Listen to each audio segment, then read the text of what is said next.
माँ दाइ के फोन आयल छलै हन, कहै छलखिन कि बौआ के उपनयन में चरखा कतौ नहीं भेटै छै। आब 2टा बरुआ छै, हुनका तऽ माँ 10टा चरखा ताकऽ पड़तै ने।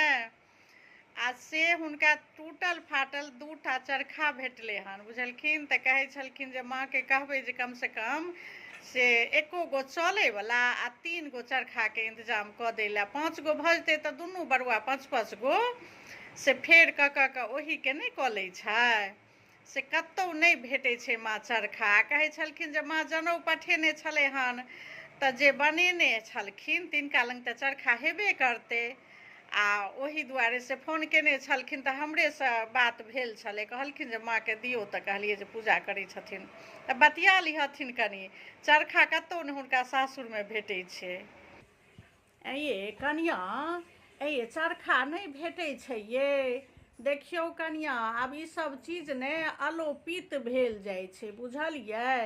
ओना तऽ भऽ जेतै। 2 गो देखलियै हन टूटल धैल छै हौवे हीरा कुमारि के घर में, बुझलियै। आ एगो से अपन पंडितजी के कनिया अखन तक जनउ बनबै छथिन। हाँ हाँ, हुनके से लऽ कऽ ने पठेलियै हन दाइ के। 100 जोड़ जनउ बना कऽ देने छलखिन हन। हुनका से चरखा लऽ लेबै, बुझलियै। एगो चरखा तऽ चाही ने ठीके विध लए। चरखा के पूजा कऽ कऽ आ टोकरी काटल जाइ छै। तऽ चरखा तऽ एगो कम से कम चालू वाला चाहबे करी, तऽ भऽ जेतै। एते चीज नानिये गाँव से होइ छै उपनयन में, तऽ आब चरखो सही, बुझलहुँ। 2 गो टूटल फाटल हुनका भेटलै हन सासुर में। अच्छा, हम 3 गो चरखा एतऽ कऽ दै छियै, 5 गो भऽ जेतै। कनिया ये, आब ई सब चीज अलोपित भेल जाइ छै, बुझलियै। ई चरखा भऽ गेल जे उपनयन में काज होइ छै, आ पालो भऽ गेल जे बेटी बियाह में विध होइया। आ फेर उखड़ि समाट सेहो ने होइया, ओ ओठङ्गर कुटै काल।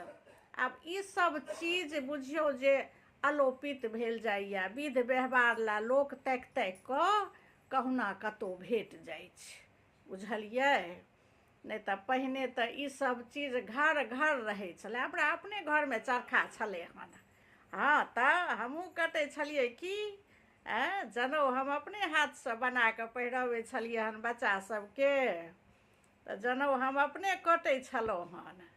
आ से केओ अहिना उपनयन में केओ माँगि कऽ लऽ गेलै, आ अपन दाबि कऽ केओ राखि लेलकै, बुझलियै।